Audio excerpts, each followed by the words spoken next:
Hi guys, டே 2. இன்றைக்கி என்ன வீடியோனா நம்ம டென்ட் ஹவுஸ் இன்றைக்கி எங்கே போட போகிறோன்னா சித்தார் மீட். ஸோ அங்கே தான் போக போகிறோம். யாரா வாங்க வீடியோக்குள்ளே போகலாம். ஸோ நம்ம கடையில் லோட் பண்ணிக்கின்னு அடுத்தபடியாக நம்ம ஸ்பாட்டுக்கு போகணும். வேறு என்னை வச்சு ஒன்றும் காமெடி பண்ணலையே.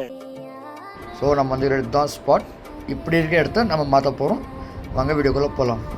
இந்த இடத்தோட சைஸ் பார்த்தீங்கன்னா 25-40. அதில் தான் நம்ம இன்றைக்கி டென்ட் போட வந்திருக்கோம். ஸோ வீடியோ எண்டிங்கில் பாருங்கள். பிடிச்சிருந்தா லைக் பண்ணுங்கள். அரே நீ அப்பா பாசே தீயா வேலை செய்யணும். அவனை சொல்லி நிறுத்துங்களேன்டா. அவன் ஃபைனலி ஒர்க் முடிச்சிட்டோம் கைஸ். உங்களுக்கு தேவைப்பட்ட இந்த நம்பருக்கு கான்டாக்ட் பண்ணுங்கள். Please support.